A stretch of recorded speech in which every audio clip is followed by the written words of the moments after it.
నమస్తే నాగేశ్వర్ గారు. మోదీ 3.0లో కీలక శాఖలన్నీ భారతీయ జనతా పార్టీ వద్దే పెట్టుకున్నారు. మిత్రపక్షాలకు పెద్దగా ఇంపార్టెన్స్ ఇవ్వలేదు అనేది వార్త సార్.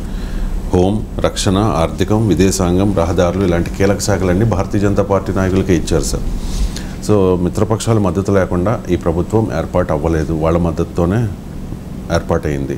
సో ఇది మిత్రపక్షాల అసమర్థతనా లేక మోదీ డామినేషన్ని తెలియజేస్తుందా? అంటే మీరు అన్నట్లు లాస్ట్ టైం ఉన్న శాఖలు దాదాపు రిటైన్ చేశారు.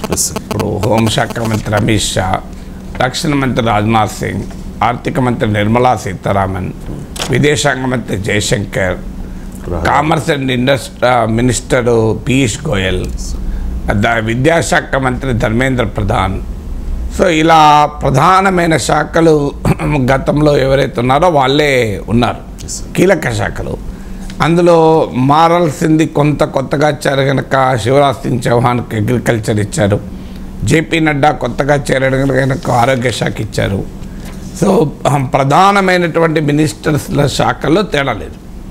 కానీ ఏది ప్రధానమైన అనే ప్రశ్న వేసుకున్నప్పుడు ఏ శాఖ అయినా అద్భుతాలు చేయొచ్చు, చేయాలనుకుంటే.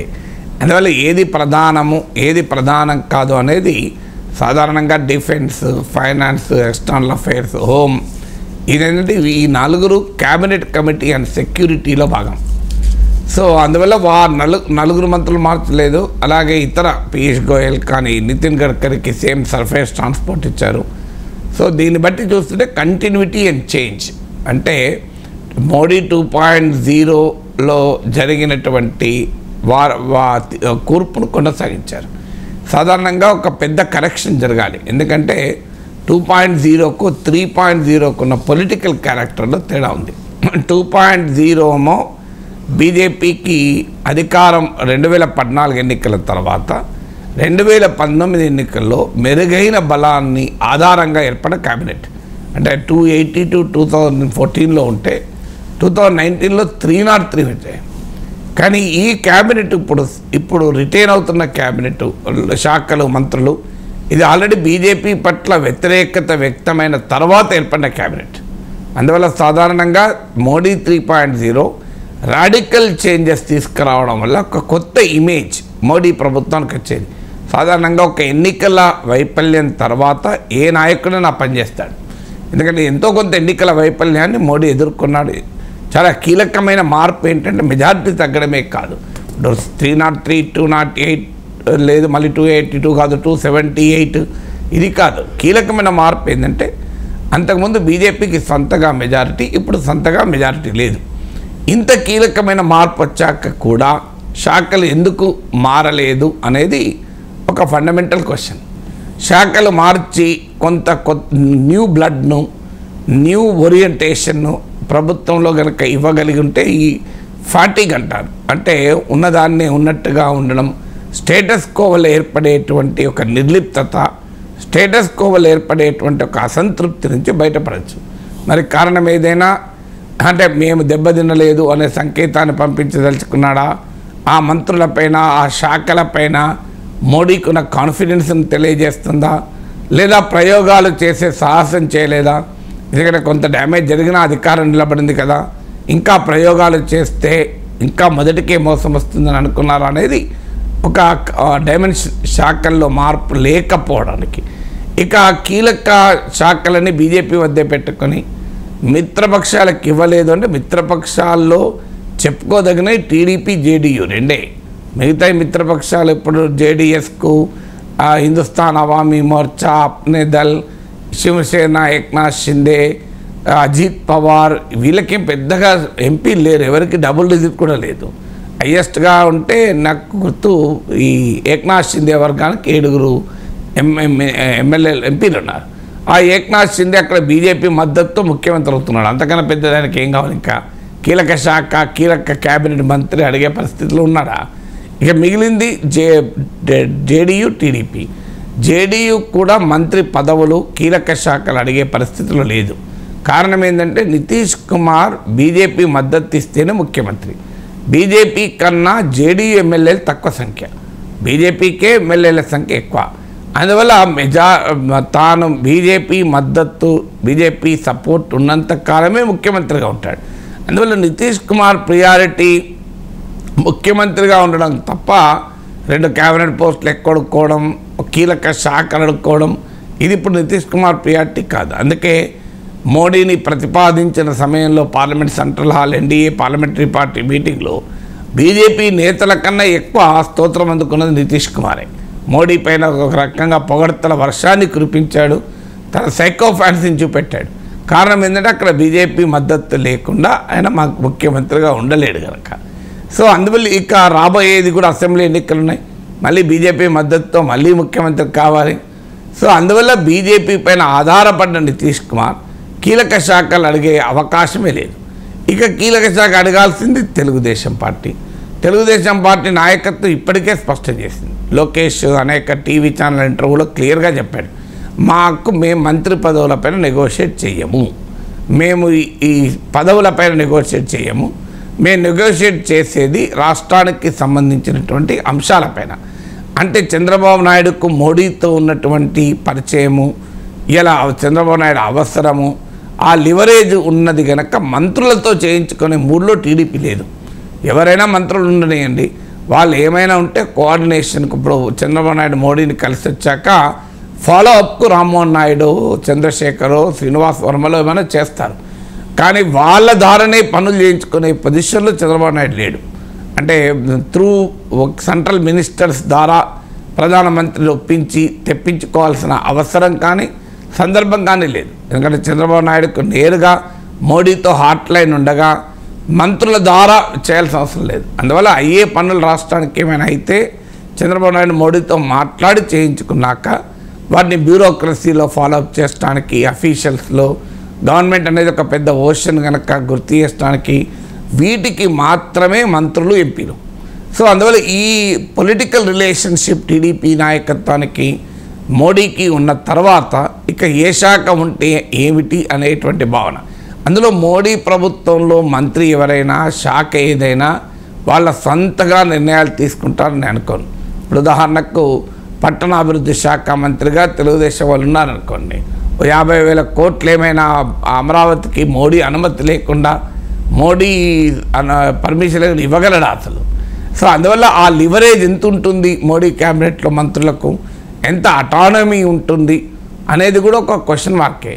అందువల్ల అటానమీ లేకపోయినా ఆ శాఖలు తీసుకొని రేపు డెలివరీ చేయలేదన్న విమర్శల కన్నా let it be dwelt politically అని బహుశా టీడీపీ కూడా అనుకొని ఉంటుంది. అందువల్ల భాగస్వామ్య పక్షాలకు కీలక శాఖలు ఇవ్వలేదంటే ఆ పక్షాల్లో ఉన్నాయి ప్రధానమైన టీడీపీ అండ్ జేడీయూనే. జేడీయూకు నితీష్ కుమార్కి అవసరం చెప్పాడు. వాస్తవంగా ఉంటే చంద్రబాబు నాయుడుకి ఒక్కరికే అవకాశం ఉంది, ఎందుకంటే ఆయన బీజేపీపై ఆధారపడి రాష్ట్రంలో లేడు. ఒక రకంగా బీజేపీ చంద్రబాబు నాయుడుపై ఆధారపడి ఉంది. అందువల్ల చంద్రబాబు నాయుడుకి ఒక్కరికి మాత్రమే ఆ అడ్వాంటేజ్ ఉన్నది. మిగతా ఎవరికి కూడా మిత్రపక్షాల అడ్వాంటేజ్ లేదు, ఆ పొలిటికల్ సిగ్నిఫికెన్స్ లేదు.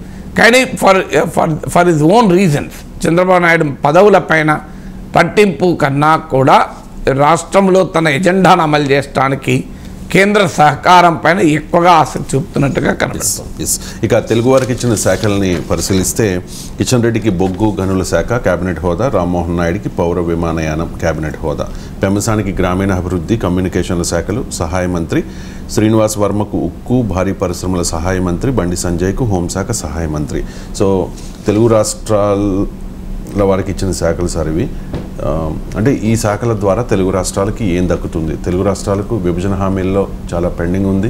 విభజన వల్ల ఎక్కువగా నష్టపోయింది ఆంధ్రప్రదేశ్. కాబట్టి తెలంగాణ, ఆంధ్రప్రదేశ్లకు ఏం దక్కుతుంది ఈ శాఖల ద్వారా? అంటే ఫస్ట్ పాయింట్ కలెక్టివ్ ఫంక్షనింగ్ ఉంటుంది. ఒక శాఖ మంత్రి అవుట్ ఆఫ్ ద వే వెళ్ళి తాను కావాలన్నది చేస్తాడని నేను అనుకోను. కొంత వెసులుబాటు ఉంటుంది తప్ప అవుట్ ఆఫ్ ద వే చేయలేను. నేను అన్నట్లు ఇప్పుడు ఉదాహరణకు పట్టణాభివృద్ధి శాఖ తెలుగుదేశానికి ఉందనుకోండి, వెంటనే అమరావతికు 50,000 కోట్లు శాంక్షన్ చేయలేడు. 50,000 కాదు 10,000 కోట్లు కూడా శాంక్షన్ చేయలేడు. సో అందువల్ల మనము పొలిటికల్గా మాట్లాడుకుంటే ఈ ఆర్గ్యుమెంట్ వస్తుంది. కానీ ప్రాక్టికల్గా it is a collective functioning, prime minister decision. అందులో బీజేపీ ప్రభుత్వం, మోడీ ప్రభుత్వం హైలీ సెంట్రలైజ్. మిగతా ఇంకా కాంగ్రెస్ ప్రభుత్వాల్లోనైనా కొంత వెసులుబాటు ఉంటుందేమో, మంత్రులకు కొంత ఆ స్వేచ్ఛ ఉంటుందేమో, కానీ మోడీ ప్రభుత్వంలో మంత్రులకు స్వేచ్ఛ ఉండదు. ఇది అందరికీ తెలిసింది. వీళ్ళే కాదు, రాజ్నాథ్ సింగ్ లాంటి మంత్రి అయినా పిఎంఓ అనుమతి లేకుండా ఏ పని జరగదు. అందువల్ల ఏ శాఖ వచ్చినా అల్టిమేట్గా it should be political decision of Narendra Modi. ఆ Narendra Modi political decision influence చేయగలిగేది చంద్రబాబు నాయుడు ఒక్కడే. ఇక మిగతా వాళ్ళకి ఏ శాఖ వచ్చినా ఇట్ మ్యాటర్స్ లిటిల్, బట్ డెఫినెట్గా కొంత వెసులుబాటు, తన శాఖాపరంగా ఉండే వెసులుబాటు చేయొచ్చు. పాలసీ డిసిషన్స్ల పైన క్యాబినెట్లో రైజ్ చేయొచ్చు. తన శాఖ కనుక మోడీని ఒప్పించే ప్రయత్నం చేయొచ్చు. సో అందువల్ల ఆ రకమైన పుల్స్ అండ్ ప్రెషర్స్కి ఉపయోగపడతారు, అనుమానం లేదు. ఇప్పుడు తెలుగువారికి ఉన్నటువంటి పెండింగ్ డిమాండ్లు ఏంటి అనేది చూసి వాటిని ఈ శాఖలతో కనుక జక్స్టపోజ్ చేస్తే మనకు అర్థమవుతుంది. ఇప్పుడు ఆంధ్రప్రదేశ్కి తీసుకుంటే విశాఖ స్టీల్ ప్లాంట్ ఇప్పుడు కీలకమైంది. స్టీల్ ప్లాంట్ కావాల్సింది ఏంటి? ఒకటి, స్టీల్ ప్లాంట్ను ప్రైవేటీకరించకూడదు. సో స్టీల్ మంత్రి మనవాడే ఉన్నాడు, నాకు తెలియదు గుర్తున్నంతవరకు కదా, శ్రీనివాస్ వర్మ స్టీల్ మంత్రి, అంతే కదండి. సో మనవాడే స్టీల్ మంత్రి. ఇక స్టీల్ ప్లాంట్ ప్రైవేటీకరణ జరిగితే అంతకన్నా అన్యాయమే ఉండదు. సో స్టీల్ మంత్రి మనవాడు, అనుమానం లేదు. తర్వాత స్టీల్ ప్లాంట్కి కావాల్సిన ఇనుప ఖనిజం ముఖ్యం, ఎందుకంటే ఇప్పటిదాకా అది చాలా కాలపు డిమాండు. ప్రైవేటు స్టీల్ ప్లాంట్లైన టాటాలకు, మిట్టళ్లకు, ఈవెన్ విదేశీ వాటికి కూడా ఇస్తారు, కానీ విశాఖ స్టీల్ ప్లాంట్కి ఇనుప ఖనిజం ఇవ్వరు. దాని ఫలితంగా రా మెటీరియల్ పైన 4-5 టైమ్స్ ఎక్కువ ఖర్చు పెడతాం స్టీల్ ప్లాంట్. స్టీల్ ప్లాంట్ వయబిలిటీకి అందరూ చెప్పిన అంశం, సొంత గనులు ఇస్తే స్టీల్ ప్లాంట్ వయబుల్ అవుతుంది. ఇది ప్రతి ఒక్కరూ చెప్పిన అంశం. అప్పటి రాష్ట్ర ప్రభుత్వము చెప్పింది, ఎక్స్పర్ట్స్ చెప్పారు, అందరూ చెప్పిన అంశం. అందువల్ల ఆ గనులు కేటాయింపు అనేది ఇప్పుడు గనుల శాఖ మంత్రి కూడా మనవాడే, కిషన్ రెడ్డి గనుల శాఖ మంత్రి. అంటే ఉక్కు గనులు రెండు మనయే. సో ఉక్కు గనులు రెండు కాకుండా భారీ పరిశ్రమలు కూడా మనదే, తెలుగు వారిదే. మీకు చంద్రశేఖర్కు భారీ పరిశ్రమల సహాయ మంత్రి కూడా వచ్చారు. అఫ్కోర్స్ క్యాబినెట్ కాదనుకో, భారీ పరిశ్రమలు కమ్యూనికేషన్ కదా చంద్రశేఖర్కి ఇచ్చింది, గ్రామీణాభివృద్ధి అండ్ కమ్యూనికేషన్. భారీ పరిశ్రమలు మన వాళ్ళకు శ్రీనివాస్ వర్మకు భారీ పరిశ్రమలు కూడా ఉన్నాయి. అందువల్ల ఉక్కు గనులు భారీ పరిశ్రమలు మూడు మనయే కదా. సో అందువల్ల స్టీల్ ప్లాంట్ ఎందుకు ప్రైవేటీకరించబడాలి అంటే ఇది పాలసీ డిసిషన్ పైన మరి వీళ్ళ ఎంత సేవ్ ఉంటుంది సహాయ మంత్రులకు. ఏదున్నా కనీసం ఢిల్లీలో ఉంటారు, మోడీ మంత్రివర్గ సమావేశాలకు అటెండ్ అవుతారు. ఇది మా రాష్ట్రానికి సంబంధించిన అంశం, మీరు స్టీల్ ప్లాంట్ ముట్టుకోకూడదు. విశాఖ స్టీల్ ప్లాంట్ ప్రైవేటీకరణ పైన మీరు పునరాలోచించండి. మీరు మీ పాలసీ ఏదైనా, ఎందుకంటే తెలుగుదేశం విధానం అదే, జనసేన విధానం అదే. అందువల్ల విశాఖ స్టీల్ ప్లాంట్ ప్రైవేటీకరణ తక్షణం ఆగి ఆ స్టీల్ ప్లాంట్ కేంద్ర ప్రభుత్వం సాయం చేయమని కూడా అంటలేదు నేను. మీరు ఏమీ ముట్టుకోకపోయినా ఆ స్టీల్ ప్లాంట్ నడుస్తుంది. Just leave it to them, వాళ్ళు బ్రహ్మాండంగా నడుపుకుంటారు. కానీ దాన్ని మళ్ళీ పప్పు బెల్లాలకు అమ్మే పని, ఆదానికో మిట్టల్స్కో అమ్మే పని చేయకూడదు. ఇప్పుడు ఎవరు తెలుగు ప్రజలు, తెలుగు సమాజం క్షమించింది ఇదే జరిగితే. ఎందుకంటే చరిత్రలో నిలిచిపోతారు, మీరే మంత్రులుగా ఉన్న సమయంలో జరిగింది అని. సో కనీసం ఆ చెడ్డ పేరు తెచ్చుకోవద్దు మంత్రులు. సో ఇక మనకు ఆ తెలంగాణకు కూడా బయ్యారం స్టీల్ ప్లాంట్ ఉంది. సో దానికి కూడా ఒక పరిష్కారం, అక్కడున్న ఇనుప ఖనిజం క్వాలిటీ సరిపోదు అన్నప్పుడు ఒక పరిష్కారం ఏంటంటే బయలుడల్లా నుంచి ఛత్తీస్గఢ్ నుంచి సో ఇనుప ఖనిజం తీసుకువచ్చైనా స్టీల్ ప్లాంట్ పెట్టాలి అని ఉన్నారు. సో అందువల్ల ఇవాళ స్టీల్ మనవాడు తెలుగు బిడ్డే, గనులు తెలుగు బిడ్డే కనుక బయ్యారం స్టీల్ ప్లాంట్ కూడా మనం తెచ్చుకోవాలి. కడప స్టీల్ ప్లాంట్ తెచ్చుకోవాలి. ఎందుకంటే ఆంధ్రప్రదేశ్కు రెండు కీలకమైనవి ఉన్నాయి. విశాఖ స్టీల్ ప్లాంట్ పరిరక్షించుకోవాలి, కడప స్టీల్ ప్లాంట్ తెచ్చుకోవాలి. భారీ పరిశ్రమలు స్టీల్ మంత్రి మనవాడే ఉన్నప్పుడు ఇక అభ్యంతరము ఉండడానికి స్కోపే లేదు. మనం లాబింగ్ చేయడానికి కానీ ప్రెషరైజ్ చేయడానికి కానీ చాలా ఎక్కువగా అవకాశం అనేది ఉంటుంది. అందువల్ల స్టీల్ ప్లాంట్ విషయంలోనే కాదు, ఇప్పుడు ఆంధ్రప్రదేశ్కు అనేక రకాల పరిశ్రమలు రావాలి. ఇప్పుడు 20 లక్షల ఉద్యోగాలు ఇస్తామని టీడీపీ మేనిఫెస్టోలో కూటమి ప్రామిస్ చేసింది. 20 లక్షల ఉద్యోగాలు ప్రభుత్వంలో రావు, అవి రావాల్సిన ఉద్యోగాలు ప్రైవేట్ రంగంలో. ఇన్వెస్ట్మెంట్ను ప్రోత్సహిస్తామని లోకేష్ చెప్పాడు, ఎలక్ట్రానిక్స్ రంగము, సెమీ కండక్టర్స్ రంగము, ఇట్లా అత్యాధునికమైన రంగాల్లో మీకు ఫ్యాబ్ మ్యానుఫ్యాక్చరింగ్ ఆయన పేర్లతో సహా చెప్పాడు. ఇక్కడ మన భారీ పరిశ్రమల శాఖ మంత్రి మనవాడే గనక దీనికి కావాల్సినటువంటి ఏర్పాటు చేసుకోవాలి. అయితే ఇక్కడ గుజరాత్తో పోటీ పడాలి. ఎందుకంటే ఈ చిప్ మ్యానుఫ్యాక్చరింగ్ ఇకో సిస్టమ్ మొత్తం గుజరాత్కి వెళ్తుంది, వేదాంత నుంచి మొదలుకొని చాలా ప్రాజెక్టులు. సో గుజరాత్తో పోటీ పడి ఇప్పుడు ఆంధ్రప్రదేశ్ మోడీని ఒప్పించో మెప్పించో లేకుంటే ఏమైనా చేయండి. సో ఆ ఎలక్ట్రానిక్ ఇప్పుడు అమరావతి ఆల్రెడీ క్లీన్ చేస్తున్నారు. అమరావతిలో ఈ ఎలక్ట్రానిక్స్ మ్యానుఫ్యాక్చరింగ్ రంగం రావడానికి స్కోప్ ఉంటుంది. సో అందువల్ల ఆ భారీ పరిశ్రమలు రాకుండా విశాఖ చెన్నై ఇండస్ట్రియల్ కారిడార్లో భారీగా పరిశ్రమలు రావాలి.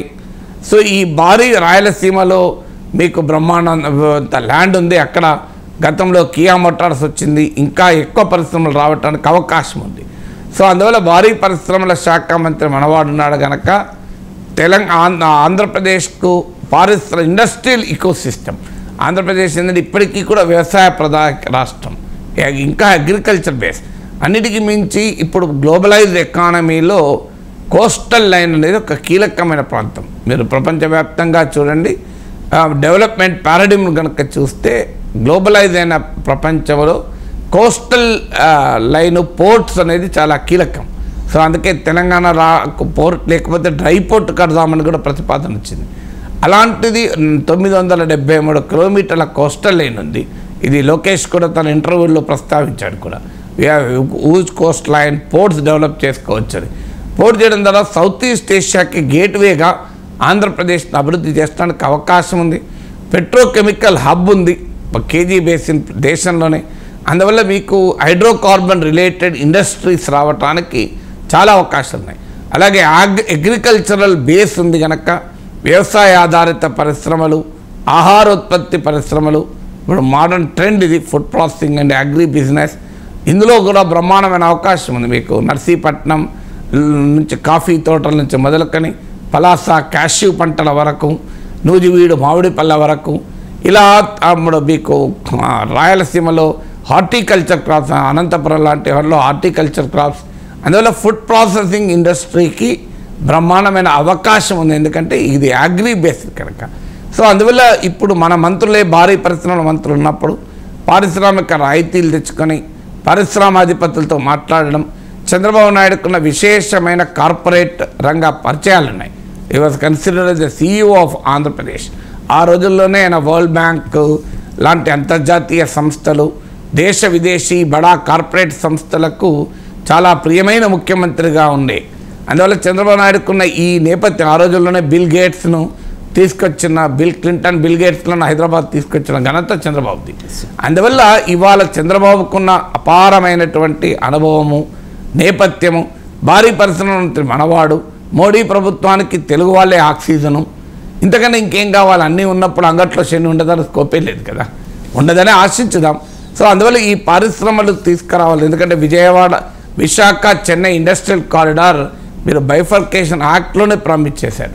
సో అది ఇంకా పూర్తి కాలేదు. విశాఖ చెన్నై ఇండస్ట్రియల్ కారిడార్ కనుక డెవలప్ అయితే కోస్టల్ ఇకో సిస్టాన్ని ఉపయోగించుకొని బ్రహ్మాండమైన అభివృద్ధికి ఆంధ్రప్రదేశ్కు ఒక సిగ్నిఫికెంట్ ఎకనామిక్ పొటెన్షియల్ ఉన్న రాష్ట్రం అది. సో ఆ ఎకనామిక్ పొటెన్షియల్ని ఈ రాజకీయ గొడవలలో కక్షల్లో వృధా చేసుకుంటే ఇంత చరిత్ర ఇచ్చిన ఒక అద్భుత అవకాశాన్ని తెలుగుదేశం కోల్పోయినట్లవుతుంది. అందువల్ల అలాగే పౌర విమానయానం, ఇప్పటికీ కొత్త సివిల్ ఏవియేషన్ రంగం భారతదేశంలో చాలా వేగంగా అభివృద్ధి అవుతున్న రంగం పౌర విమానయాన రంగం. మీకు ఏ డేటా తీసుకున్నా ఎయిర్ ప్యాసింజర్ల సంఖ్య విపరీతంగా పెరుగుతుంది. ఎయిర్పోర్ట్ల సంఖ్య కూడా విపరీతంగా పెరిగినాయి. మీకు 2014 2024 పోల్చుకుంటే గణనీయమైన మార్పు వచ్చింది. అందువల్ల ఈ సివిల్ ఏవియేషన్, ఇప్పుడు భోగాపురం ఎయిర్పోర్ట్ ఉంది. సో మన అదృష్టం ఏంటంటే ఉత్తరాంధ్ర మంత్రే పౌర విమానయాన మంత్రి, ఆయన పక్కనే ఆయన విశాఖ ఎయిర్పోర్ట్ రావాలంటే భోగాపురం చూసుకుంటే రావాలి రామ్మోహన్ నాయుడు. అందువల్ల భోగాపురం ఎయిర్పోర్టుకు ఎలాంటి అడ్డంకు లేకుండా పూర్తి కావాలి. ఇతర ప్రాంతాల్లో కూడా ఎయిర్పోర్ట్లు ఉన్నాయి. ఇప్పుడు వరంగల్, తెలంగాణలో వరంగల్ ఎయిర్పోర్ట్ చాలా కాలంగా పెండింగ్ ఉంది, అసలు అది కదలడం లేదు, మెదలడం లేదు. సో నరేంద్ర మోడీ సినిమా ఆయన అభివృద్ధి నమూనాలో కూడా పౌర విమానాంగాన్ని ప్రత్యేకత ఉంది. ఏంటంటే హవాయి ఉడాయ్ అని, అంటే చెప్పులు హవాయి చెప్పులు వేసుకున్న అతను కూడా గాల్లో ఎగరాలి అన్నది నరేంద్ర మోడీ విధానం. సో అందువల్ల ఆ విధానానికి తగినట్టుగా మనకు మంత్రిత్వ శాఖ ఉంది. సో ఇలా ఒక్కొక్క దాన్ని మనం కనుక లెక్కేసుకుంటే అసలు మంత్రులుగా మన వాళ్ళు ఉన్న దగ్గరైనా మనకు కాస్త ఎక్కువ లివరేజ్ తీసుకోవాలి. అసలు అన్నిటికన్నా ముఖ్యం పొలిటికల్ ఫ్యాక్టర్ ఏంటంటే బీజేపీ వాళ్ళ టీడీపీ పైన ఆధారపడి కేంద్రంలో ఉంది కనుక, ఎంతో కొంత ఆధారపడి ఉంది కనుక this is the right time. కాస్త ఆలస్యం జరిగితే ఏం జరుగుతుంది అంటే ఆపరేషన్ లోటస్ మొదలై అసలు టీడీపీ అవసరం లేకపోయినా సొంతగా కంఫర్టబుల్ మెజార్టీ తెచ్చుకునే మేనూవరింగ్ మొదలవుతుంది. అంటే ఇండియా కూటమిలో ఉన్న పక్షాలను తమ వైపు తిప్పుకోవచ్చు, లేదా కొంతమంది ఎంపీలను లాక్కోవచ్చు. కర్ణాటకలో, మధ్యప్రదేశ్లో, మహారాష్ట్రలో ఎలా మెజారిటీని మ్యానుఫ్యాక్చర్ చేశారో మోడీ 3.0 కూడా ఈ మెజారిటీని మ్యానుఫ్యాక్చర్ చేసేదాన్ని రాష్ట్రాల స్థాయి నుంచి జాతీయ స్థాయి తీసుకొస్తారు. కర్ణాటక, మహారాష్ట్ర, మధ్యప్రదేశ్లో మనం స్టేట్ లెవెల్ మ్యానుఫ్యాక్చరింగ్ మెజారిటీ చూసాం. ఇప్పుడు సెంట్రల్ లెవెల్ మ్యానుఫ్యాక్చరింగ్ మెజారిటీ జరుగుతుంది. అది ఒక్కసారి జరిగిన తర్వాత ఇక టీడీపీ అవసరం వాళ్ళకు ఉండదు. అప్పుడు మన మాట వినే అవకాశం ఉండదు. అందువల్ల ఏ మాత్రం లేట్ అయినా అవకాశాన్ని కోల్పోతాం కనుక డే 1 నుంచి మనం ఒత్తిడి తెచ్చి 2 తెలుగు రాష్ట్రాల అభివృద్ధికి కేంద్రం వద్ద ఉన్న రాజకీయ పలుకుబడిని ఉపయోగించుకోవాలి. సరిగ్గా అమరావతి నగర నిర్మాణానికి క్రమంగా గ్రహణం వీడుతోంది సార్. గత 5 ఏళ్లుగా అమరావతి ప్రాంతంలో ఎటువంటి అభివృద్ధి లేదు. 2014-2019 మధ్య కాలంలో చంద్రబాబు నాయుడు అమరావతి రాజధాని నిర్మాణానికి అడుగులు వేశారు. సో మళ్ళీ ఇప్పుడు అడుగులు పడుతూ ఉన్నాయి, గ్రహణం వీడుతోంది క్రమక్రమంగా. ఏం జరగాల్సి ఉంది అంటే బదులు జరగాల్సింది లాస్ట్ టైం లాగా కాదు. లాస్ట్ టైం 5 ఏళ్ల పాటు డిజైన్లు ఫైనల్ చేయడంలోనే ఆగిపోయింది. సో గ్రాఫిక్స్, డిజైన్లు, ఫోటోలు, దీనిపైన బాహుబలిలు, వీటిపైన ఆగిపోయింది. ఎప్పుడైనా అధికారం 5 ఏళ్ళకే. సో చంద్రబాబు నాయుడు 20 ఏళ్ళు ఉంటాడు, 30 ఏళ్ళు ఉంటాడని టీడీపీ వాళ్ళు ఆశించవచ్చు, తప్పలేదు. కానీ డెమోక్రసీలో ప్రజలు ఇచ్చే అధికారం 5 ఏళ్ళకే. 5 ఏళ్ల తర్వాత ఏమి జరుగుతుందో ఎవరు ఏమీ చెప్పలేము. 2014లో ఈ మాట చెప్తే మేమే 20 ఏళ్ళు ఉంటాం, అసలు మేము ఇంత అద్భుతమైన పాలన ఇస్తుంటే ప్రజలు ఎందుకు మమ్మల్ని వదులుకుంటారు అని టీడీపీ నేతలు మాట్లాడారు. ఏం జరిగిందో మనం 2019లో చూసాము. అందువల్ల 2024లో అధికారంలోకి వచ్చిన Chandrababu Naidu in the interest of Amaravati చేయాల్సింది ఏంటంటే 2029లో జగన్మోహన్ రెడ్డి వచ్చినా ఇక అమరావతిని ముట్టుకోకుండా చేయాలి. సో అది చెయ్యాలి అంటే గ్రౌండింగ్ కావాలి. ఏదో తాత్కాలిక భవనాలతోనే ఇంకా నడుపుతానంటే కలవది. It's not difficult. నేను ఉదాహరణ కూడా చెప్పాను, హైదరాబాద్లో సెక్రటేరియట్ బిల్డింగ్ ఎంత తొందరలో పూర్తయిందో చూడండి మనం. సో కేసీఆర్ ఉండగానే ప్లాన్ చేశారు, కేసీఆర్ ఇనాగ్రేట్ చేశారు. అఫ్కోర్స్ అందులో కొలుదీరే సమయానికి కాంగ్రెస్ అధికారంలోకి రావచ్చు, కానీ బట్ కేసీఆర్ కన్స్ట్రక్ట్ చేసి ఇనాగ్రేట్ చేశారు. అది పద్ధతి. అంటే నేను మొదలు పెడతా, అది ఇంకెప్పుడో అవుతుంది అంటే అప్పటిదాకా ఎవరుంటారు, ఏముంటారు, ఎవరు చెప్పగలరు. ఇక రాజకీయాలు చాలా వేగంగా మారుతూ ఉంటాయి. ఎవరిని ఊహించామా? అసలు లోకేషే చెప్పాడు కదా, మేము ఊహించిన ఈ ఫలితాన్ని మేము కూడా ఊహించలేదు, it was a pleasant surprise అన్నాడు. లోకేష్ ఊహించకపోతే ఇక నాగేశ్వరరావు, రవిశంకర్ ఊహిస్తారా? ప్రాక్టికల్గా సాధ్యమా? సో అందువల్ల ఇది లోకేష్ ఎన్డీటీవీకి ఇచ్చినట్టు చెప్పాడు, మేమేం గెలుస్తామని అనుకున్నాం కానీ ఈ స్థాయిలో గెలుపును ఊహించలేదు, it was a pleasant surprise అన్నాడు. సో అందువల్ల ఎవరికి అంచనాలకు అందని ఫలితం వచ్చింది. అందువల్ల ప్రజలు చాలా వేగంగా రియాక్ట్ అవుతారనడానికి ఇది ఉదాహరణ. అందువల్ల చంద్రబాబు నాయుడు చేయాల్సింది ఏంటంటే వీలైనంత త్వరగా permanent structures, assembly, secretariat, high court, ఈ పర్మనెంట్ స్ట్రక్చర్స్ను ఫుల్ఫిల్ చేయాలి. అంటే రాజధానికి ఒక స్వరూపం వస్తుంది. అల్టిమేట్గా రాజధాని అంటే మిగతా అన్ని తర్వాత. ఇప్పుడు ఢిల్లీకి, బాంబేకి ఏం తేడా? ఏ రకంగా చూసినా ముంబై అనేది చాలా వైబ్రెంట్ సిటీ, ఎకనామిక్గా చాలా స్ట్రాంగ్ సిటీ. కానీ ఢిల్లీకి, ముంబైకి ఏంటి తేడా? మీకు ముంబై పర్ క్యాపిటల్ జీడిపి ఎక్కువ, ముంబై నగర జీడిపి ఎక్కువ, ముంబై నుంచి వచ్చే ఇన్కమ్ ట్యాక్సెస్ ఎక్కువ. ఏ రకంగా చూసినా ఢిల్లీ కన్నా ముంబై ఎక్కువ. ఒకటి ఏంటంటే ఢిల్లీలో ఉంది, ముంబైలో లేని పార్లమెంట్ భవనము, రాష్ట్రపతి నిలయము, కేంద్ర ప్రభుత్వ కార్యాలయాలు. మిగతా అన్నీ ముంబైలో కూడా ఉన్నాయి కదా. సో అందువల్ల అమరావతి రాజధాని అంటే మనం ఎన్ని చెప్పినా ఫస్ట్ థింగ్ ఏంటంటే రాజధానికి సంబంధించిన పొలిటికల్ ఇన్ఫ్రాస్ట్రక్చర్. ఈ పొలిటికల్ ఇన్ఫ్రాస్ట్రక్చరు ఇంకా సింగపూర్ అంటూ అదంటూ ఇదంటూ జాప్యం చేయడము, డిజైన్లు దగ్గర ఆగడం కాదు. వితిన్ 6 months ఈ డిజైన్స్ పూర్తి చేసి వితిన్ 1-2 yearsలో గ్రౌండింగ్ కావాలి. ఎందుకంటే ఒక బ్రహ్మాండమైన సెక్రటేరియటు, హైకోర్టు, అసెంబ్లీ భవనము, ప్రభుత్వ సచివాలయము ఇవన్నీ వచ్చాక జగన్మోహన్ రెడ్డి కాదు ఇంకా ఎవరు రేపు అధికారంలోకి వచ్చినా దాన్ని ముట్టుకోలేరు. So that should be run. ఇప్పుడు రేవంత్ రెడ్డి ముఖ్యమంత్రి అయ్యాడు, సెక్రటేరియట్ని వదులుకున్నాడా, ప్రగతి భవన్ వదులుకున్నాడా? ఇక్కడ ఒక స్ట్రక్చర్స్ ఏర్పడ్డాక అంత ఈజీ కాదు వదులుకోవడం. నిజంగా చంద్రబాబు నాయుడు మొదటి టర్మ్లోనే ఈ పని చేస్తుంటే జగన్మోహన్ రెడ్డి అంత సులభంగా అమరావతిని వదులుకునేవాడు కాదు, వదులుకోవడం అవకాశం కూడా వచ్చేది కాదు. అందువల్ల అది ఫస్ట్గా చేయాలి. Political infrastructure. సో బ్రహ్మాండమైనటువంటి భవనాలు కట్టడానికి కేంద్ర ప్రభుత్వం కూడా సహాయం చేస్తుంది, చేయాల్సిన బాధ్యత ఉంటుంది, ఎందుకంటే అది విభజన చట్టంలో ఉంది. సో ఇక్కడ వరకు. రెండవది ఇది ఒక అవకాశం. న్యూ సిటీ నిర్మాణం, గ్రీన్ఫీల్డ్ సిటీస్ అంటారు, చాలా రేర్గా అవకాశం ఉంది. మీరు ఇప్పటికీ చూడండి, చండీగఢ్ లాంటి సిటీ భారతదేశంలో కొట్టలేదు. So because it's a planned city. ఇప్పుడు Hyderabad is not a planned city, అందుకే మీకు ఈ రకంగా ఉంటుంది. సో మీకు ప్లాన్డ్ ప్రాంతం, ఇప్పుడు సైబరాబాద్ ప్రాంతం కొంత ప్లాన్డ్, మీకు ఫైనాన్షియల్ డిస్ట్రిక్ట్ ఈ ప్రాంతం కొంత ప్లాన్డ్, అందుకే మీకు బెరుగ్గా ఉంటుంది, మీకు యాకత్పురాల్ లాగా ఉండదు కదా. సో అందువల్ల ఒక ప్లాన్డ్ సిటీగా దీన్ని డెవలప్ చేయడానికి హైలీ టెక్నాలజీ ఇంటెన్సివ్ సిటీగా డెవలప్ చేయాలి. ఎందుకంటే ప్రపంచం మారిపోతుంది. Next 40 years, next 50 years technology నడిపించబోతుంది. ఎందుకంటే అందులో చంద్రబాబు నాయుడుకు సాంకేతిక పరిజ్ఞానం వద్ద ఆసక్తి కూడా ఎక్కువ. ఇది టెక్ సావీ లీడర్ కనుక బహుశా భారతదేశంలో ఇంత టెక్నాలజీ ఆసక్తి ఉన్న టెక్ సావీ సీఎం ఇంకోరు లేరు.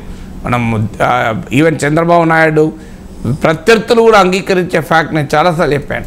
ఈ సేవ లాంటి కేంద్రాలు, ఐటీ లాంటి అడాప్షను, అందువల్ల హైలీ టెక్నాలజీ ఇంటెన్సివ్ అంటే ఫ్యూచర్ టెక్నాలజీస్ను కూడా అడాప్ట్ చేసుకోగలిగేటువంటి సామర్థ్యం ఉన్న నగరంగా ఇది అభివృద్ధి కావాలి.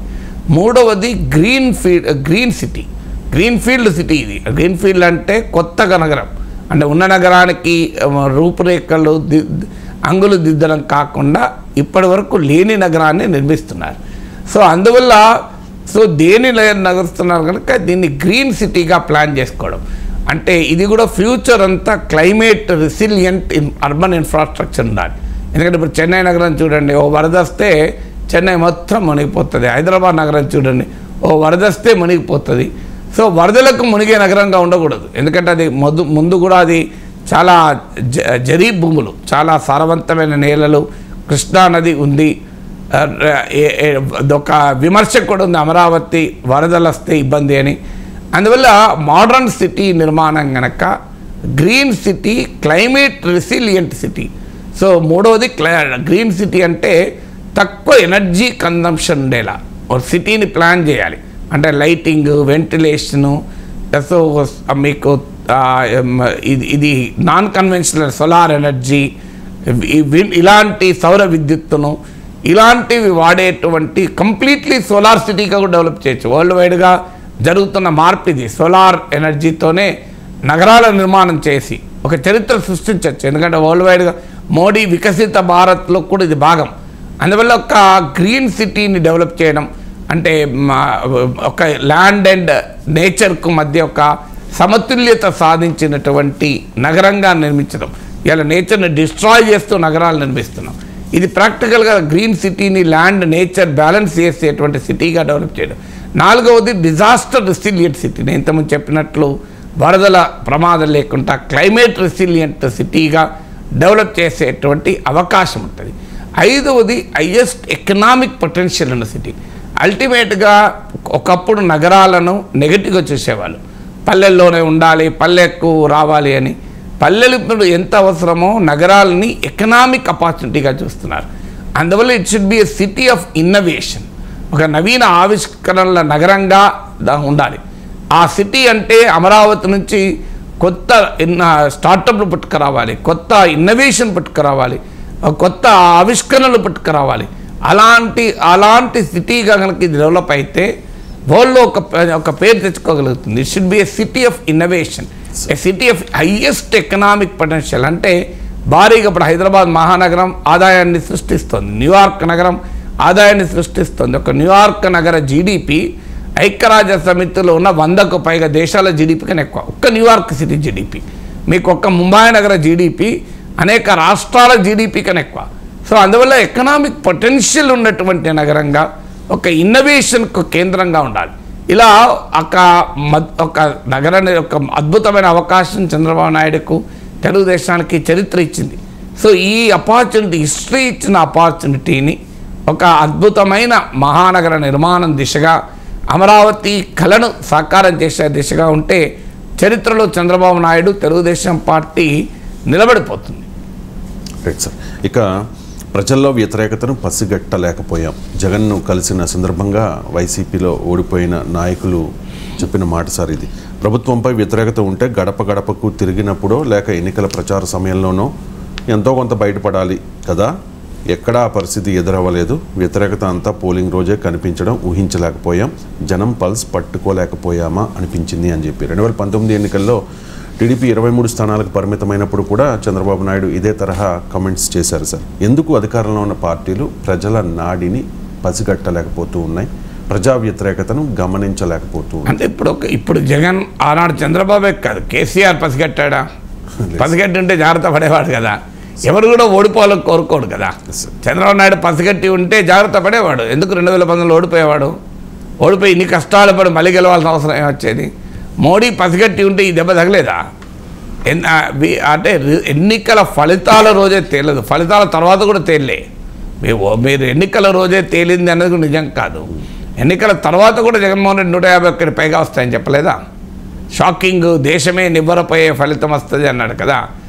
అంటే మెయిన్ ప్రాబ్లం ఏంటంటే రాజకీయ పార్టీలు తమ పార్టీ ఆర్గనైజేషన్ పక్కకు పెట్టి ఐప్యాక్లు, పీప్యాక్ల మీద ఆధారపడితే ఇట్లాంటి రిజల్టే వస్తుంది.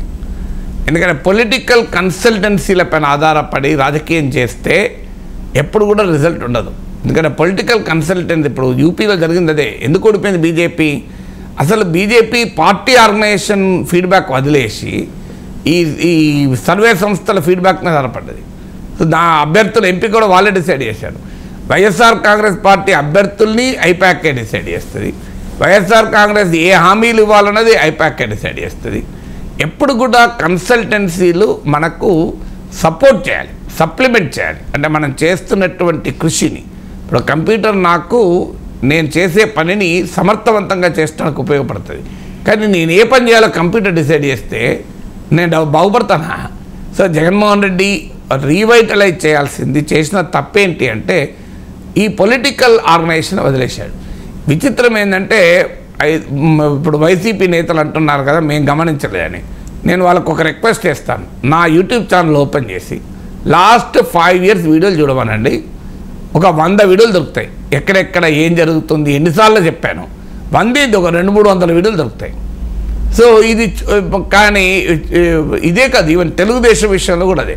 2019లో ఓడిపోయాడు, 2018లో పెట్టిన వీడియో ఇప్పటికీ యూట్యూబ్ ఛానల్ ఉంది, మీరు చూడండి. చంద్రబాబుకు దడ పుట్టిస్తున్న 8 అంశాలు అని. సో చంద్రబాబు దడ పుట్టిస్తున్న 8 అంశాలు అని ఆ రోజు 1 year బిఫోర్ చెప్పాను. మీరు ఆ 8ని కనుక చంద్రబాబు సరి చేసుకొని ఉంటే 2019లో ఓడిపోయే ప్రసక్తే ఉండేది కాదు. కానీ సరి చేసుకోకుండా ఏం చేశారు, వైసీపీకి అమ్ముడు పోయాడని చెప్పి నా మీద బ్లేమ్ చేశారు. అందుకే టీడీపీకి దడ పుట్టిస్తే 8 అంశాలు చెప్తున్నాడని. ఏం జరిగింది, నేను చెప్పాను, ఆగిందా అది? 2019లో ఓడిపోయారు కదా. సో ఇదే వైసీపీ వాళ్ళు గతంలో చంద్రబాబు నాయుడు పేటీఎం అని చెప్పి తిట్టారు. అంటే మీ తప్పులు ఎత్తి ఇప్పుడు టీడీపీ వాళ్ళు అంటున్నారు. అంటే తప్పులు ఎత్తి చూపినప్పుడల్లా వారు దాన్ని సరి చేసుకోకుండా ఆ తప్పు చెప్పిన వారిపైన అటాక్ మొదలు పెడతారు. They don't take the message, they attack the medium. ఇప్పుడు టీవీలో మనకు వార్త వస్తుంది, మనకు ఒక నేర వార్త వస్తుంది, 2 మర్డర్ అయ్యారని, మనకు కోపం వచ్చి టీవీని పలకొడితే ఏమైనా వస్తుందా? మీరు నేర వార్త వచ్చింది, ఆ నేరం జరిగినోని కొట్టాలి మీకు కోపం వస్తే.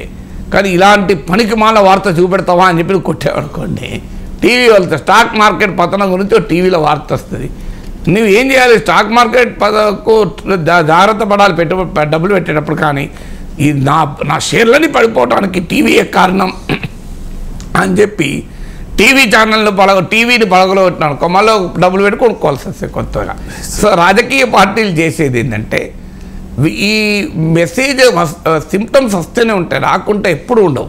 సిమ్టమ్స్ మీడియా ద్వారా వస్తాయి, కానీ మీడియాను తొక్కిపడేస్తారు. తమ అనుకూల బాకాలుగా మీడియాను మార్చేసుకొని తమ అనుకూల మీడియానే చూస్తుంటాడు. వాడు ఎందుకు చూపెడతాడు సిమ్టమ్స్?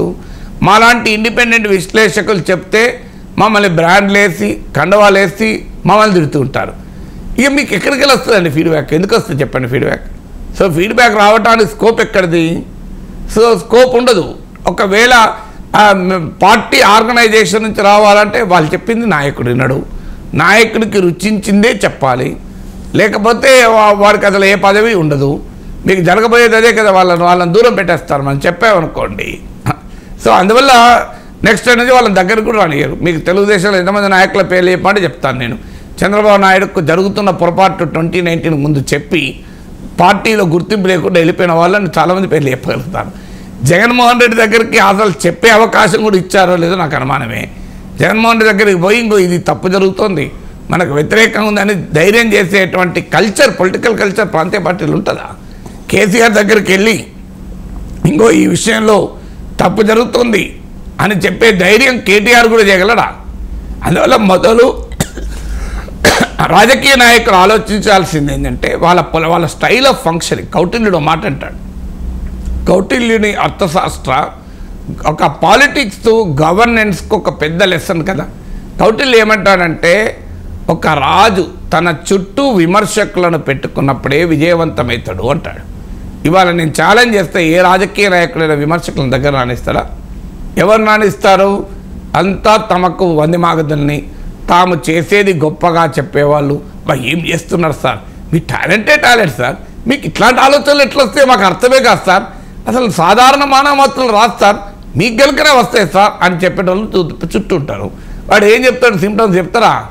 సో విమర్శకులను కనుక పక్కన పెట్టుకొని ఉండింటే, విమర్శకులు అంటే మంచి చేసినా విమర్శించేవారని చెప్పాను. ఈ మాట నేను ఒక పెద్ద నాయకునికి చెప్పాను. చెప్తే ఆయన ఏమన్నాడు తెలుసా? మీ విమర్శకులు పక్క నుండి రోజు మమ్మల్ని నిరుత్సాహపరిస్తే పనిచేయలేం కదా అన్నాడు. మేము డిస్కరేజ్ అయిపోతాం కదా అని. అయ్యా డిస్కరేజ్ కాదు, కరేజ్ ఉండాలి. నువ్వు కరేజ్ లేకపోతే డిస్కరేజ్ అవుతావు, కరేజ్ ఉంటే ఎందుకు డిస్ అవుతారు? కరేజ్ ఉన్నోడు ఎవడు డిస్కాడు. సో అందువల్ల విమర్శకులు అంటే ప్రతిపక్షం కాదు, అడ్వర్సోరియల్ రోల్ అంటే మీడియా ద్వారా సమాజంలో ఉన్న వివిధ అటానమస్ మైండ్స్ ద్వారా నిరంతరం ఆ ఫీడ్బ్యాక్ రావాలి. ఇప్పుడు మోడీ ప్రభుత్వం దెబ్బతింటోందని నేను గత 6 నెలలు నా వీడియోలు చూడండి, ఎన్ని వీడియోలలో చెప్పాను. రాజస్థాన్లో దెబ్బతింటున్నారు, యూపీలో దెబ్బతింటున్నారు, హర్యానాలో దెబ్బతింటున్నారు, ఈవెన్ గుజరాత్లో కూడా 1-2 సీట్లు పోవచ్చు. ఇవన్నీ ఇవాళ క్లెయిమ్ చేసుకోవడం కాదు. నాగేశ్వర్ లాంటి వాడికి అర్థమైంది కదా ఇదంతా, మోడీకి ఎందుకు అర్థం కాలే? మీరు ఇంకా యూపీలో నేను ఊహించిన దానికన్నా ఎక్కువ దెబ్బతింటున్నారు అనుకోండి. కర్ణాటకలో కూడా ఈసారి ఎంతో కొంత దెబ్బతింటారు. ఇవన్నీ చెప్పాను. రాజస్థాన్లో 10 సీట్లు పోతాయన్నారు, 11 పోయినాయి. కర్ణాటకలో 8 నుంచి 10 అన్నాను, 9 పోయినాయి. మీకు యూపీలో 15 పోతాయన్నాను, ఇంకెక్కువ పోయినాయి. గుజరాత్లో 1-2 పోతాను, గుజరాత్లో 1 పోయింది. హర్యానాలో దెబ్బతిన్నారు. ఇవన్నీ మన కళ్ళ ముందు ఉన్నాయి కదా. ఇవన్నీ నేను క్లెయిమ్ చేసుకోవడం కాదు కదా. నాగేశ్వర్కి అర్థమైనప్పుడు మీరు మోడీకి ఎందుకు అర్థం కాదు? సో అందుకు కానీ అర్థం చేసుకోవడానికి నాయకత్వం రెడీగా ఉండదు. నేను ఎన్నడూ చెప్పాను, కేసీఆర్ బీజేపీ పట్ల అనుసరిస్తున్న వైఖరి కాంగ్రెస్ పార్టీని నాశనం చేస్తే అపోజిషన్ పోతుంది అనుకున్నాడు. కానీ అంతకన్నా బలమైన అపోజిషన్ బీజేపీ రూపంలో వస్తుంది అన్నాను. ఏం జరిగింది? జరగలేదు అది. సో దుబాక, జిహెచ్ఎంసీ, హుజూరాబాద్ జరిగింది కదా. అందువల్ల అట్లాంటి సంకేతాలు రావని కావు, వాటిని తీసుకోవడానికి సిద్ధపడాలి. ఇవాళ ఉదాహరణకు సంక్షేమమే సరిపోదు, ఆర్థిక వృద్ధి లేని సంక్షేమము ఎక్కువ కాలం నిలబడదని ఎన్నిసార్లు చెప్పాము? నేను ఈ లాస్ట్ 5 ఇయర్స్లో 50 సార్లు చెప్పచ్చు.